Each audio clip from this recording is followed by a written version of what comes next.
la palabra a la asambleísta Natalie Viteri. Gracias, señora presidenta.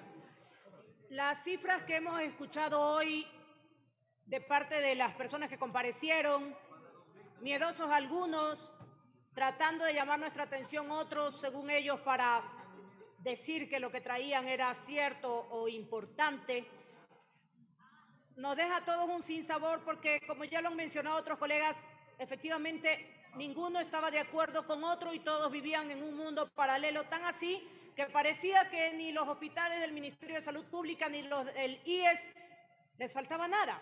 Estaban tan bien para ellos que no entendían, supongo, en su propia cabeza de qué reclamos o qué les preguntábamos aquí.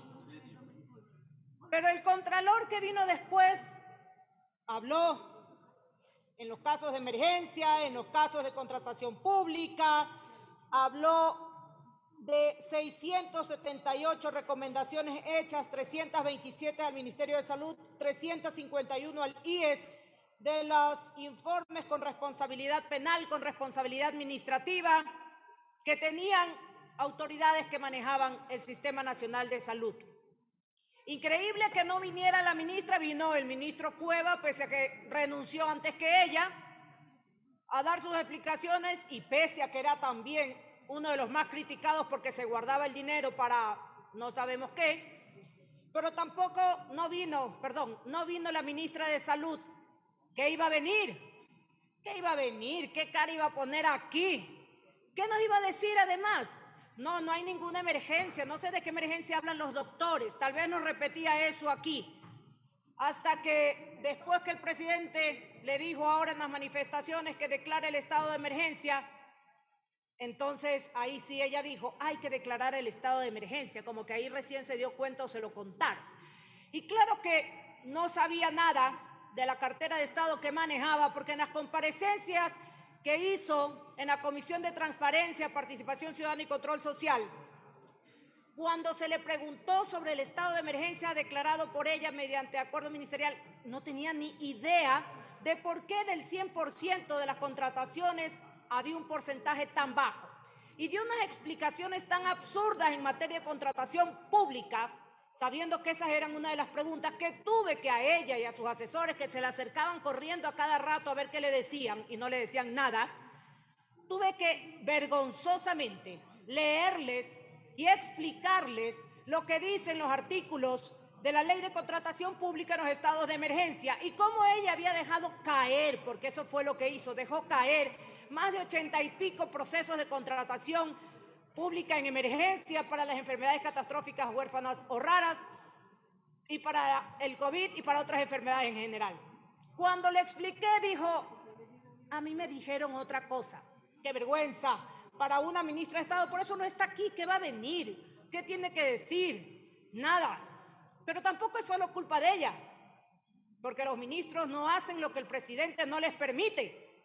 Así es que mientras el señor Lasso, el presidente Guillermo Lasso, no deje a sus ministros actuar como debe y manda la Constitución y la ley, vamos a tener a ministro tras ministro sin saber qué hacer, como las obras públicas que nos decía, sincera y avergonzado, ¿qué puedo hacer si no me dan dinero? Yo también quisiera hacer obras para Cuenca, pero no me dan dinero. Esas son las respuestas de los ministros de este gobierno, porque el ministro Cueva no les da plata o no les daba plata, quién sabe el que venga.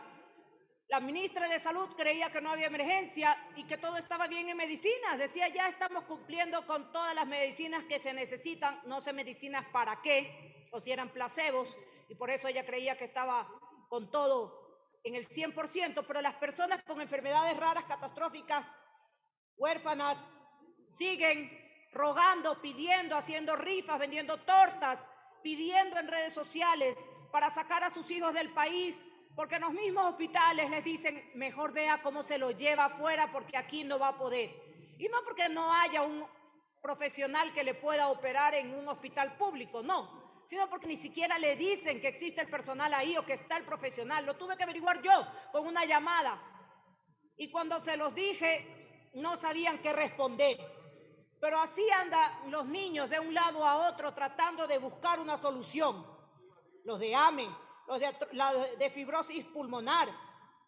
Ellos, con una fundación en Cuenca, tenían un convenio que duerme el descanso eterno en el Ministerio de Salud Público, conseguido por ellos para que se vayan a especializar los médicos ecuatorianos en Estados Unidos, en uno de los mejores hospitales para fibrosis pulmonar, pagados por los propios padres. Al Estado no le costaba un centavo. Y aún así, sin tener nada que hacer y sin haber hecho nada, lo único que tenían era que firmar, porque ni les iba a costar, ni habían hablado, ni habían hecho absolutamente nada en salud como hasta ahora. No lo hicieron y ahí sigue. Y los niños con fibrosis pulmonar, están en un dilema, no tienen cómo traer sus instrumentos, porque en la ley de impuestos terrible que pusieron, las donaciones para enfermedades catastróficas no constaron, esas no eran importantes. Para ellos eran importantes subirles a los que negocian en mercado de valores, eso sí, para ellos era importante que los ricos se hagan más ricos, aunque la gente se muera en los hospitales, se muera de hambre o no tenga educación, aunque los obliguen a ir al colegio como hacía la ministra. Es decir, hemos recibido nada hoy, como siempre, y para variar ni siquiera se quedan aquí, ni siquiera escuchan, ni siquiera responden, vienen a hacer lo que ellos quieran, a decir lo que ellos quieran, a exponer lo que ellos quieran. Eso es terrible, es hasta absurdo. Más responden en las comisiones que aquí ante el Pleno. Qué vergüenza, cuando el Pleno es donde deberían responder más. Pero la ministra o exministra de Salud no debería quedarse así nomás con que renunciantes de ir les dejé ahí sin ganas de contestar. No, ella debería responder a través de un juicio político para que no pueda ejercer función pública, por lo menos Dios lo quiere en 2 años, después del desastre que hizo en salud. Así es que sí, esta asamblea debería hacerle un juicio político a la ministra de Salud, a la exministra de Salud, Jimena Garzón, y que no crea que con renunciar ha quedado salvada su inoperancia, inobservancia, impericia, falta de experiencia y hasta no sé cuántas materias habrá reprobado en medicina para que no pueda manejar esa cartera de Estado. Gracias, señora presidenta encargada.